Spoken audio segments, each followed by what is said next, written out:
समसामयिक वस्तुनिष्ठ प्रश्न। प्रश्न संख्या 1। 18वीं लोकसभा के चुनाव कितने चरणों में संपन्न होंगे? विकल्प ए 4, विकल्प बी 5, विकल्प सी 6, विकल्प डी 7। सही उत्तर है विकल्प डी 7। उत्तर की व्याख्या।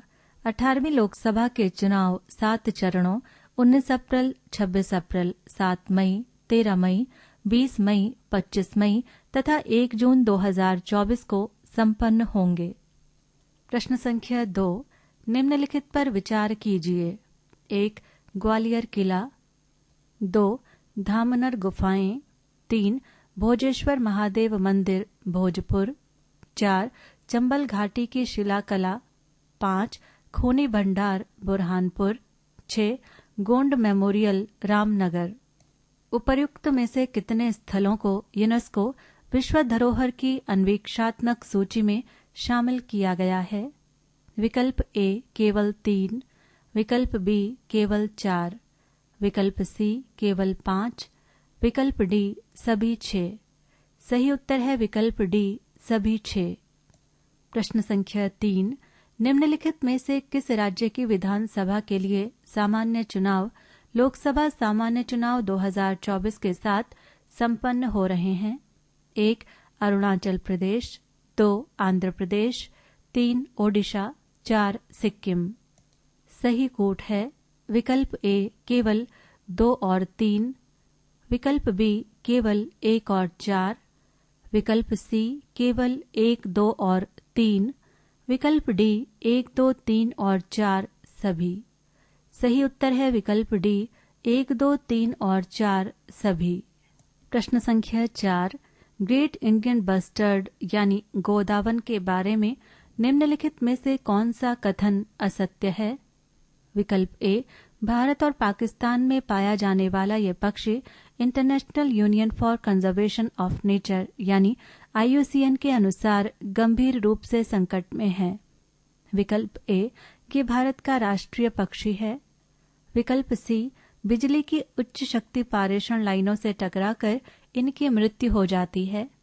विकल्प डी भारत में इनका शिकार करना प्रतिबंधित है। सही उत्तर है विकल्प बी ये भारत का राष्ट्रीय पक्षी है। प्रश्न संख्या 5। समाचारों की सुर्खियों में रही दुलंग सुबानसिरी हाथी गलियारा किस राज्य में स्थित है? विकल्प ए केरल, विकल्प बी तमिलनाडु, विकल्प सी असम, विकल्प डी अरुणाचल प्रदेश। सही उत्तर है विकल्प डी अरुणाचल प्रदेश। प्रश्न संख्या 6। H5N1 के बारे में निम्नलिखित में से कौन सा कथन सही है?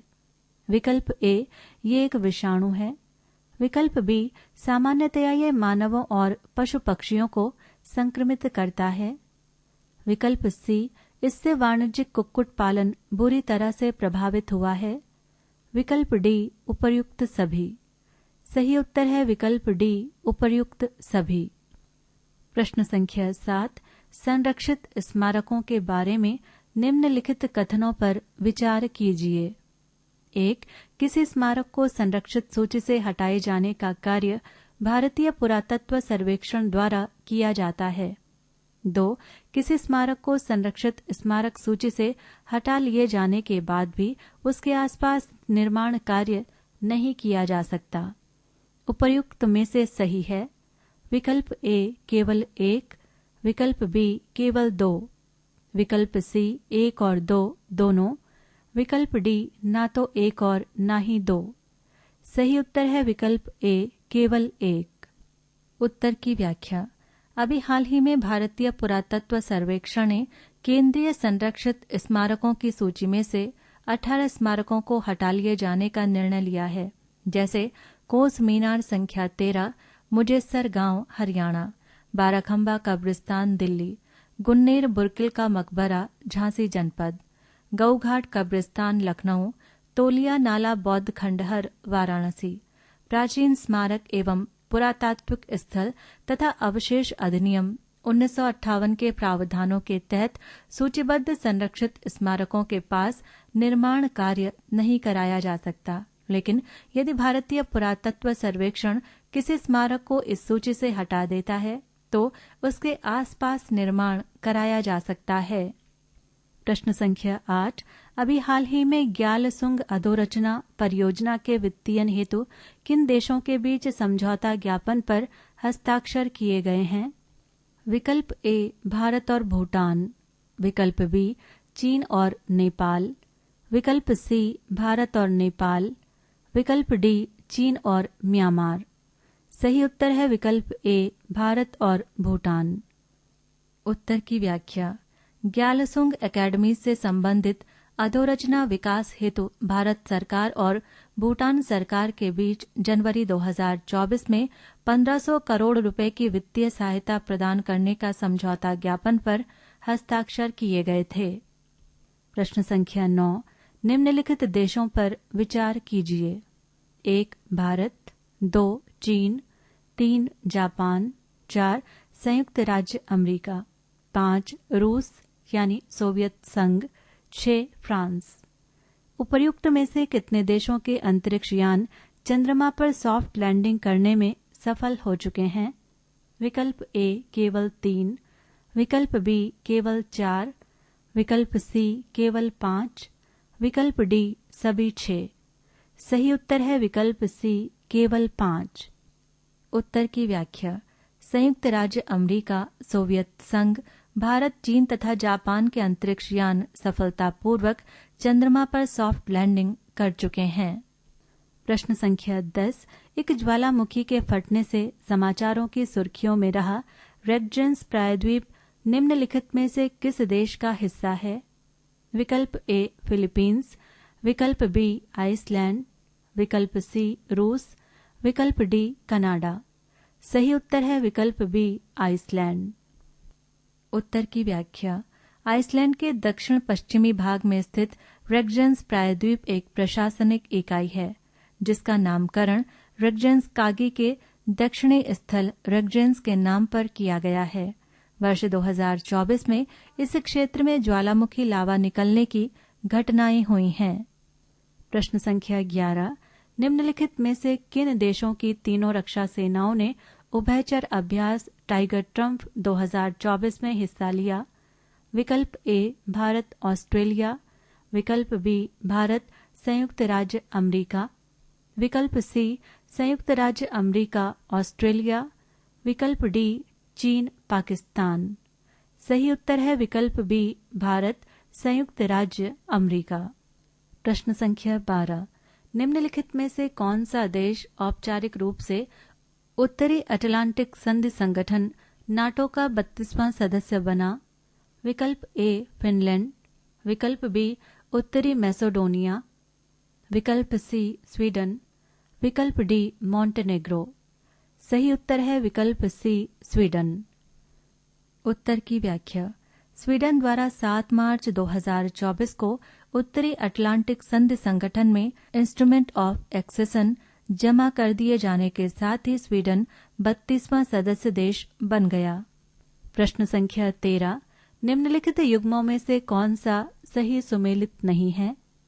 विकल्प ए इंदिरा गांधी प्यारी बहना सुख सम्मान निधि योजना हिमाचल प्रदेश, विकल्प बी महतारी वंदन योजना छत्तीसगढ़, विकल्प सी मुख्यमंत्री लाडली बहना योजना मध्य प्रदेश, विकल्प डी लखपति दीदी योजना तेलंगाना। सही उत्तर है विकल्प डी लखपति दीदी योजना तेलंगाना। उत्तर की व्याख्या।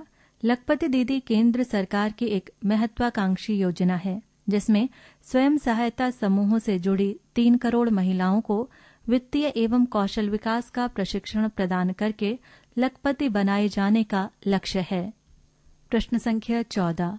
आध्यात्मिकता का अनुभव परियोजना का शिलान्यास प्रधानमंत्री नरेंद्र मोदी द्वारा किस शहर में किया गया? विकल्प ए चित्रकूट, विकल्प बी हरिद्वार, विकल्प सी प्रयागराज, विकल्प डी नैमिषारण्य। सही उत्तर है विकल्प ए चित्रकूट। प्रश्न संख्या 15। पुराने शहरों के नाम बदलकर नए नाम रखे जाने के संदर्भ में निम्नलिखित युग्मों पर विचार कीजिए। 1 इलाहाबाद प्रयागराज, 2 अहमदनगर अहिल्यानगर, 3 औरंगाबाद छत्रपति संभाजी नगर, 4 उस्मानाबाद धाराशिव। उपर्युक्त में से कितने युग्म सही सुमेलित हैं? विकल्प ए केवल 1, विकल्प बी केवल 2, विकल्प सी केवल 3, विकल्प डी सभी 4। सही उत्तर है विकल्प डी सभी 4। प्रश्न संख्या 16। विश्व के विभिन्न भागों में स्थित ज्वालामुखियों के संदर्भ में निम्नलिखित युग्मों पर विचार कीजिए। 1 Hekla Iceland, 2 Stromboli Italy, 3 Sakurajima Japan, 4 Whakaari New Zealand. उपर्युक्त में से कितने युग्म सही सुमेलित हैं? विकल्प ए केवल 1, विकल्प बी केवल 2, विकल्प सी केवल 3, विकल्प डी सभी 4। सही उत्तर है विकल्प डी सभी 4। पृष्ठ संख्या 148। प्रश्न संख्या 17। निम्नलिखित में से किस देश में भारी बरसात और तत्परिणाम स्वरूप आई भारी बाढ़ से अब तक 2024 के पहले सप्ताह में 350 से अधिक लोग मारे गए और 10 लाख से अधिक लोग विस्थापित हुए? 1 केनिया, 2 सोमालिया, 3 इथोपिया, 4 तंजानिया। सही कूट है विकल्प ए केवल 2 और 3, विकल्प बी केवल 1 और 4, विकल्प सी केवल 1, 2 और 3, विकल्प डी 1, 2, 3 और 4 सभी। सही उत्तर है विकल्प डी 1, 2, 3 और 4 सभी। उत्तर की व्याख्या। अप्रैल 2024 के पहले सप्ताह में पूर्वी अफ्रीकी देशों सोमालिया, केनिया, इथियोपिया तथा तंजानिया में हुई भारी बारिश और विनाशकारी बाढ़ से 350 से अधिक लोग मारे गए तथा 10 लाख से अधिक लोगों को अपना घर द्वार छोड़कर सुरक्षित स्थानों पर शरण लेनी पड़ी। प्रश्न संख्या 18। इलेक्ट्रॉनिक वोटिंग मशीन के बारे में निम्नलिखित कथनों पर विचार कीजिए। 1 इलेक्ट्रॉनिक वोटिंग मशीन की एक यूनिट में नोटा सहित अधिकतम 384 उम्मीदवारों को वोट दिया जा सकता है। 2 इलेक्ट्रॉनिक वोटिंग मशीन सर्वप्रथम केरल राज्य के पारूर विधानसभा क्षेत्र में 1982 के उपचुनाव में प्रयुक्त की गई थी। 3 वर्ष 2000 से ईवीएम मतदान हेतु व्यापक रूप से प्रयुक्त की जा रही है। 4 ईवीएम का विनिर्माण सार्वजनिक क्षेत्र की इकाइयों भारत इलेक्ट्रॉनिक्स तथा इलेक्ट्रॉनिक्स कॉरपोरेशन ऑफ इंडिया द्वारा किया जाता है। उपर्युक्त में से कितने युग्म सही सुमेलित हैं? विकल्प ए केवल 1, विकल्प बी केवल 2, विकल्प सी केवल 3, विकल्प डी सभी 4। सही उत्तर है विकल्प डी सभी 4। प्रश्न संख्या 19। राष्ट्रीय सृजनकर्ता पुरस्कारों 2024 के संदर्भ में निम्नलिखित कथनों पर विचार कीजिए। 1 cultural ambassador of the year Maithili Thakur, 2 green champion Pankti Pandey, 3 best story teller Kritika Govinda Swami, 4 best creator in tech category Gaurav Chaudhary, 5 favourite travel creator Kamiya Jani. उपर्युक्त में से कितने युग्म सही सुमेलित हैं?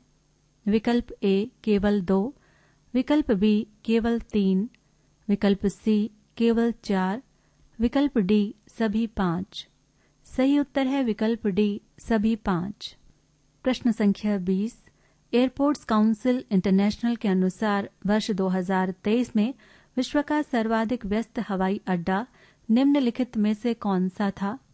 विकल्प A Hartsfield Jackson Atlanta international airport Atlanta America, विकल्प B Dubai international airport Dubai UAE, विकल्प C Heathrow airport London UK, विकल्प D Haneda airport Tokyo Japan.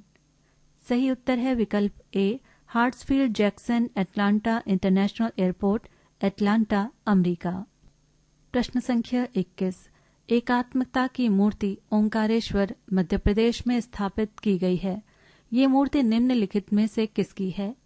विकल्प ए स्वामी विवेकानंद, विकल्प बी स्वामी दयानंद सरस्वती, विकल्प सी जगत गुरु शंकराचार्य, विकल्प डी सरदार वल्लभ भाई पटेल। सही उत्तर है विकल्प सी जगत गुरु शंकराचार्य। उत्तर की व्याख्या। ओंकारेश्वर मध्य प्रदेश स्थित अद्वैत लोक शंकर संग्रहालय परिसर में जगतगुरु शंकराचार्य की 108 फुट ऊंची प्रतिमा एकात्मता की मूर्ति यानी स्टैच्यू ऑफ वननेस स्थापित की गई है। प्रश्न संख्या 22। माइक्रोप्लास्टिक के संदर्भ में निम्नलिखित कथनों पर विचार कीजिए। 1. माइक्रोप्लास्टिक का आकार 1 माइक्रोमीटर से 5 मिलीमीटर के बीच होता है। 2. माइक्रोप्लास्टिक के कण समुद्री जल, जानवरों, पौधों एवं बोतलबंद पानी में पाए गए हैं। 3. माइक्रोप्लास्टिक के कण पानी, खाद्य पदार्थों से होते हुए मानव शरीर में गुर्दों के ऊतकों, यकृत और मस्तिष्क तक पहुंच रहे हैं। उपर्युक्त में से कितने कथन सही हैं? विकल्प ए केवल 1, विकल्प बी केवल 2, विकल्प सी सभी 3, विकल्प डी इनमें से कोई नहीं। सही उत्तर है विकल्प सी सभी 3। उत्तर की व्याख्या। The university of new Mexico and health sciences के वैज्ञानिकों के एक शोध से जुड़े निष्कर्ष जनरल एनवायरमेंटल हेल्थ पर्सपेक्टिव में प्रकाशित हुए हैं। उसमें माइक्रोप्लास्टिक से जुड़े खतरों की ओर समस्त विश्व का ध्यान आकृष्ट किया गया है। प्रश्न संख्या 23। अप्रैल 2024 मध्य में निम्नलिखित में से किस शहर क्षेत्र में 75 वर्षों में पहली बार हुई इतनी तेज वर्षा से बाढ़ जैसे गंभीर हालात उत्पन्न हुए? 1. अश Sharqia north Oman, 2. Abu Dhabi UAE, 3. Dubai UAE, 4. अल एन यूएई। सही कोट है विकल्प ए केवल 2 और 3, विकल्प बी केवल 1 और 4, विकल्प सी केवल 1, 2 और 3, विकल्प डी 1, 2, 3 और 4 सभी। सही उत्तर है विकल्प डी 1, 2, 3 और 4 सभी। उत्तर की व्याख्या। 17 अप्रैल 2024 को 24 घंटे के भीतर खाड़ी के देशों में 142 मिलीमीटर से अधिक पानी बरसा। यूएई में 1949 के बाद पहली बार इतनी भीषण बारिश हुई है। इस बारिश में ओमान में 18 से अधिक लोग मारे गए।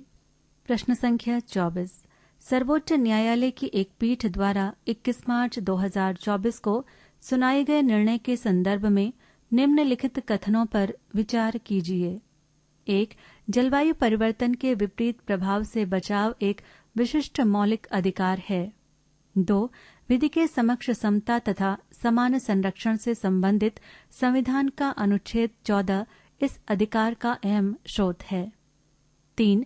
जीवन और व्यक्तिगत स्वतंत्रता से संबंधित संविधान का अनुच्छेद 21 इस अधिकार का अहम स्रोत है। दिए गए कथनों में से कितने कथन सही हैं? विकल्प ए केवल 1 और 2, विकल्प बी केवल 1 और 3, विकल्प सी 1, 2 और 3 सभी, विकल्प डी उपर्युक्त में से कोई नहीं। सही उत्तर है विकल्प सी 1, 2 और 3 सभी। प्रश्न संख्या 25। अभी हाल ही में राष्ट्रीय बाल अधिकार आयोग की एक जांच में विश्व के अति प्रतिष्ठित ब्रांड को स्वास्थ्यवर्धक पेय या ऊर्जा बढ़ाने वाला पेय नहीं माना गया है। विकल्प ए बॉर्नवीटा, विकल्प बी हॉर्लिक्स, विकल्प सी कॉम्प्लान, विकल्प डी उपर्युक्त में से कोई नहीं। सही उत्तर है विकल्प ए बॉर्नवीटा। उत्तर की व्याख्या। राष्ट्रीय बाल अधिकार आयोग ने अपनी एक गहन जांच में पाया कि बहुराष्ट्रीय कंपनी मॉन्डोलीज के 78 वर्ष पुराने ब्रांड बॉर्नवीटा में बच्चों के स्वास्थ्य की दृष्टि से मानक से अधिक चीनी है, जो उनके लिए घातक है। इसलिए बॉर्नवीटा संबंधी विज्ञापनों में इसे स्वास्थ्यवर्धक पेय या ऊर्जा बढ़ाने वाला पेय वर्ग से हटा लेना चाहिए। प्रश्न संख्या 26। शेंजेन वीजा के बारे में निम्नलिखित में से कौन सा कथन सही नहीं है? विकल्प ए अभी तक शेंजेन वीजा धारक शेंजेन क्षेत्र में 180 दिन की अवधि में किसी भी समय अधिकतम 90 दिन तक स्वतंत्र रूप से आ जा सकता है। विकल्प बी 29 यूरोपीय देश शेंजेन क्षेत्र हैं। विकल्प सी, यूरोपीय संघ ने अभी हाल ही में यूरोपीय देशों में कई बार यात्रा करने वाले भारतीयों शेंजेन वीजा नियमों में ढील दी है। विकल्प डी, यूके शेंजेन वीजा क्षेत्र में शामिल नहीं है। सही उत्तर है विकल्प ए। अभी तक शेंजेन वीजा धारक शेंजेन क्षेत्र में 180 दिन की अवधि में किसी भी समय अधिकतम 90 दिन तक स्वतंत्र रूप से आ जा सकता है। उत्तर की व्याख्या। बेल्जियम, बुल्गारिया, क्रोएशिया, चेक गणराज्य, Denmark, Germany, Estonia, Greece, Spain, France, Italy, Latvia, Lithuania, Luxembourg, Hungary, Malta, Netherlands, Austria, Poland, पुर्तगाल, Romania, Slovenia, Slovakia, Finland, Sweden, Iceland, Liechtenstein, Norway तथा स्विट्जरलैंड शेंजेन क्षेत्र में शामिल हैं। प्रश्न संख्या 27। सियाचिन भारत के साहस, दृढ़ता और संकल्प की राजधानी है। ये कथन निम्नलिखित में से किसका है? विकल्प ए, प्रधानमंत्री नरेंद्र मोदी। विकल्प बी, रक्षा मंत्री राजनाथ सिंह। विकल्प सी, थल सेना अध्यक्ष मनोज पांडेय। विकल्प D, chief of defence staff Anil Chauhan. सही उत्तर है विकल्प बी, रक्षा मंत्री राजनाथ सिंह। प्रश्न संख्या 28। 18वीं लोकसभा के सामान्य निर्वाचन में सूरत लोकसभा निर्वाचन क्षेत्र निम्नलिखित में से किस कारण से समाचारों की सुर्खियों में रहा? विकल्प ए, इस निर्वाचन क्षेत्र में उम्मीदवारों की संख्या देश में सर्वाधिक थी। विकल्प बी, इस निर्वाचन क्षेत्र में मात्र 2 ही उम्मीदवार थे। विकल्प सी, भारतीय जनता पार्टी के उम्मीदवार मुकेश दलाल को इस सीट से निर्विरोध निर्वाचित घोषित कर दिया गया। विकल्प डी, इस निर्वाचन क्षेत्र में सभी उम्मीदवार महिलाएं थीं। सही उत्तर है विकल्प सी, भारतीय जनता पार्टी के उम्मीदवार मुकेश दलाल को इस सीट से निर्विरोध निर्वाचित घोषित कर दिया गया। उत्तर की व्याख्या। सूरत लोकसभा निर्वाचन क्षेत्र से कांग्रेस पार्टी के उम्मीदवार नीलेश कुमानी का नामांकन उनके 3 प्रस्तावकों के हस्ताक्षर के सत्यापन में खामी बताए जाने के कारण रद्द हो जाने तथा नाम वापसी के अंतिम दिन अन्य सभी 8 उम्मीदवारों द्वारा अपना नाम वापस ले लिए जाने के कारण 23 अप्रैल को भारतीय जनता पार्टी के उम्मीदवार मुकेश दलाल को निर्विरोध निर्वाचित घोषित कर दिया गया। पृष्ठ संख्या 149। प्रश्न संख्या 29। नागरिकता संशोधन अधिनियम 2019 के संदर्भ में निम्नलिखित में से कौन सा कथन सही है? 1. पाकिस्तान, बांग्लादेश और अफगानिस्तान से भारत आए हिंदू, सिख, बौद्ध, जैन, पारसी, ईसाई प्रवासियों को नागरिकता प्रदान करने के लिए नागरिकता अधिनियम 1955 में वर्ष 2019 में संशोधन किया गया। 2. संघ सरकार ने 11 मार्च 2024 को नागरिकता संशोधन नियम 2024 अधिसूचित कर दिए। 3. 31 दिसंबर 2014 से भारत में पाकिस्तान, बांग्लादेश और अफगानिस्तान से आए हिंदू, सिख, बौद्ध, जैन, पारसी, ईसाई भारत के नागरिकता पाने के लिए आवेदन कर सकते हैं। दिए गए कथनों में से कितने कथन सही हैं? विकल्प ए, केवल 1 और 2। विकल्प बी, केवल 1 और 3। विकल्प सी, 1, 2 और 3 सभी। विकल्प डी, उपर्युक्त में से कोई नहीं। सही उत्तर है विकल्प सी, 1, 2 और 3 सभी। प्रश्न संख्या 30। यदि भारत में एक राष्ट्र एक चुनाव प्रणाली जैसा कि पूर्व राष्ट्रपति रामनाथ कोविंद की अध्यक्षता में गठित समिति ने सुझाव दिया को लागू किया जाता है तो निम्नलिखित में से किसमें संशोधन करना आवश्यक होगा? 1. भारतीय संविधान के अनुच्छेद 83। 2. भारतीय संविधान के अनुच्छेद 172। 3. भारतीय संविधान के अनुच्छेद 324। 4. भारतीय संविधान के अनुच्छेद 356। 5. लोक प्रतिनिधित्व अधिनियम 1951। उपर्युक्त में से कितने सही हैं? विकल्प ए, केवल 2। विकल्प बी, केवल 3। विकल्प सी केवल 4, विकल्प डी ये सभी। सही उत्तर है विकल्प डी ये सभी। प्रश्न संख्या 31। भारत में संचालित छावनी बोर्डों के संदर्भ में निम्नलिखित कथनों पर विचार कीजिए। 1. संविधान 74वां संशोधन अधिनियम 1992 कैंटोनमेंट बोर्डों पर भी लागू होता है। 2. हाल ही में केंद्र सरकार ने देश के 10 कैंटोनमेंट बोर्डों के नागरिक क्षेत्रों को संबंधित राज्य नगर पालिकाओं या स्थानीय नगर निकायों में विलय किए जाने संबंधी एक अधिसूचना जारी कर दी है।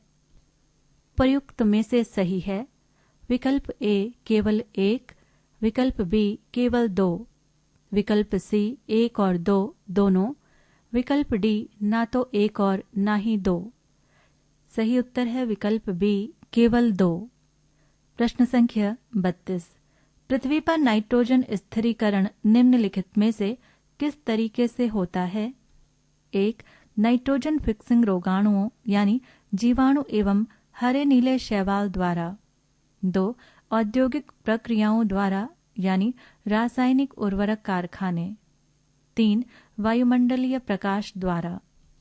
दिए गए कथनों में से कितने कथन सही हैं? विकल्प ए केवल 1 और 2, विकल्प बी केवल 1 और 3, विकल्प सी 1, 2 और 3 सभी, विकल्प डी उपर्युक्त में से कोई नहीं। सही उत्तर है विकल्प सी 1, 2 और 3 सभी। प्रश्न संख्या 33। निम्नलिखित कार्बन कार्य योजना किस राज्य सरकार द्वारा अपशिष्ट प्रबंधन प्रोफाइल में सुधार हेतु प्रारंभ की गई है?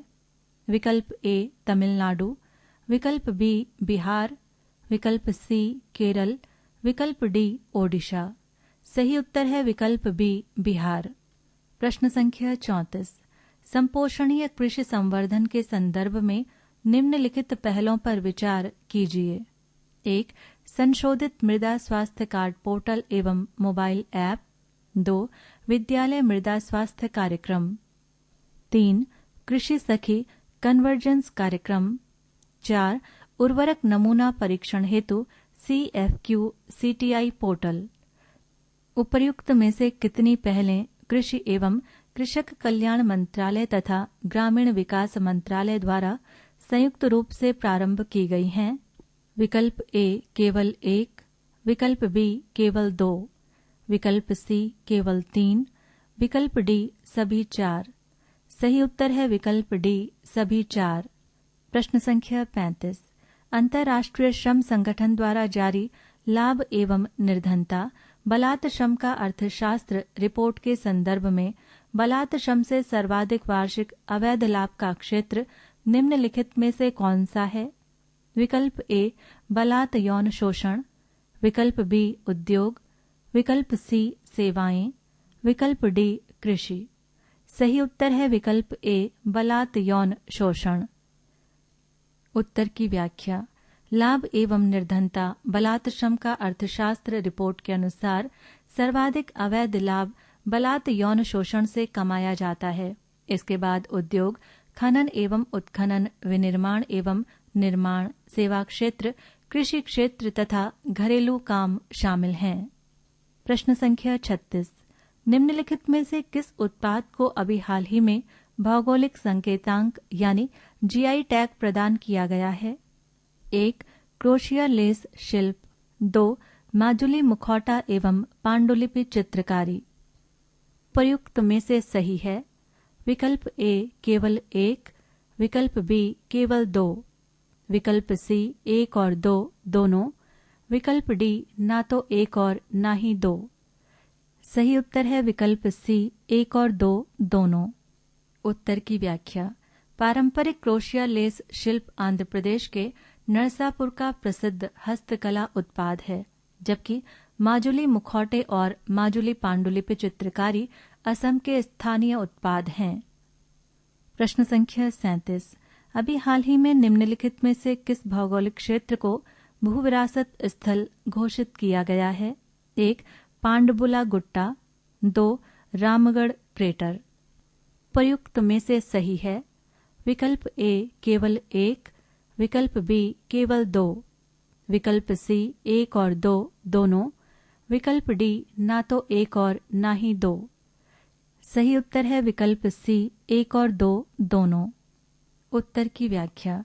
तेलंगाना के जयशंकर भूपलपल्ली जनपद में स्थित भूवैज्ञानिक आकृति पांडवुला गुट्टा पांडवुला कोंडा को भू विरासत स्थल घोषित किया गया है। इस स्थान पर पुरापाषाण कालीन गुफाओं 5 लाख ईसा पूर्व से 10,000 ईसा पूर्व में बाइसन युग, बाघ एवं तेंदुए, स्वास्तिक चिन्ह, कृत, वर्ग तथा हथियार जैसी आकृतियां पाई गई हैं। रायगढ़ क्रेटर को राजस्थान सरकार द्वारा भू विरासत स्थल घोषित किया गया है, जो 12 जिले में स्थित है। वन्यजीव संरक्षण अधिनियम 1972 के तहत रायगढ़ संरक्षण रिजर्व के रूप में मान्यता प्राप्त है। रायगढ़ क्रेटर इसी रिजर्व में स्थित है। प्रश्न संख्या 38। निम्नलिखित में से किस देश ने विकासशील देशों के समूह ब्रिक्स में शामिल होने की औपचारिक स्वीकृति मिलने के बाद इस समूह में शामिल न होने का निर्णय लिया है? विकल्प ए अर्जेंटीना, विकल्प बी इथियोपिया, विकल्प सी ईरान, विकल्प डी उपर्युक्त में से कोई नहीं। सही उत्तर है विकल्प ए अर्जेंटीना। उत्तर की व्याख्या। अगस्त 2023 में ब्रिक्स के शिखर सम्मेलन में अर्जेंटीना, मिस्र, इथियोपिया, ईरान, सऊदी अरब और संयुक्त अरब अमीरात को ब्रिक्स के नए सदस्य बनाए जाने के प्रस्ताव को सर्वसम्मति से स्वीकार कर लिया गया था, लेकिन अब अर्जेंटीना इस पहल से पीछे हट गया है। ब्रिक्स ब्राजील, रूस, भारत, चीन, दक्षिण अफ्रीका का समूह है जिसका विस्तार किया गया है। प्रश्न संख्या 39। अभी हाल ही में कृषि वैज्ञानिकों द्वारा खोजी गई कल्पा सुवर्णा निम्नलिखित में से किस फसल की उन्नत किस्म है? विकल्प ए कोको, विकल्प बी सरसों, विकल्प सी नारियल, विकल्प डी हल्दी। सही उत्तर है विकल्प सी नारियल। प्रश्न संख्या 40। कोरल सुपर हाईवे के बारे में निम्नलिखित में से कौन सा कथन सही है? 1. कोरल सुपर हाईवे समुद्री धाराएं हैं जो सुदूर स्थित प्रवाल भित्ति पारिस्थितिकी तंत्र के बीच विशाल दूरी पर प्रवाल लार्वा को फैलाती हैं। 2. ये सेशेल्स में प्रवाल भित्ति के विकास और संरक्षण में सहायक हैं। प्रयुक्त में से सही है विकल्प ए केवल 1, विकल्प बी केवल 2, विकल्प सी 1 और 2 दोनों, विकल्प डी ना तो 1 और ना ही 2। सही उत्तर है विकल्प सी 1 और 2 दोनों। प्रश्न संख्या 41। ऑपरेशन गगन शक्ति 2024 के बारे में निम्नलिखित में से कौन सा कथन सत्य है? विकल्प ए ये भारतीय वायुसेना का 1 से 10 अप्रैल 2024 तक चलाया गया अखिल भारतीय अभ्यास है। विकल्प बी इसमें वायुसेना के सभी बेस तथा आस्तियां शामिल हुईं। विकल्प सी थल सेना ने लॉजिस्टिक सेवाएं मुहैया कराईं। विकल्प डी उपर्युक्त सभी। सही उत्तर है विकल्प डी उपर्युक्त सभी। प्रश्न संख्या 42। संयुक्त राष्ट्र के निकाय, विश्व मौसम विज्ञान संगठन तथा यूरोपीय संघ की जलवायु परिवर्तन एजेंसी कोमरनिक्स के अनुसार निम्नलिखित में से कौन सा महाद्वीप में तापमान में सर्वाधिक तेजी से वृद्धि हो रही है? विकल्प ए एशिया, विकल्प बी यूरोप, विकल्प सी अफ्रीका, विकल्प डी दक्षिणी अमेरिका। सही उत्तर है विकल्प बी यूरोप। उत्तर की व्याख्या। विश्व मौसम विज्ञान संगठन तथा कोमरनिक्स द्वारा 22 अप्रैल 2024 को जारी एक रिपोर्ट के अनुसार यूरोप सर्वाधिक तेजी से गर्म होने वाला महाद्वीप है। इसके भीतर तापमान में वैश्विक औसत से 2 गुने से भी अधिक दर से वृद्धि हो रही है। पृष्ठ संख्या 150। पृष्ठ संख्या 150 पर इन प्रश्नों के उत्तरों की व्याख्याएं दी गई हैं जो कि पूर्व में प्रश्नों के साथ ही दी जा चुकी हैं। पृष्ठ संख्या 151।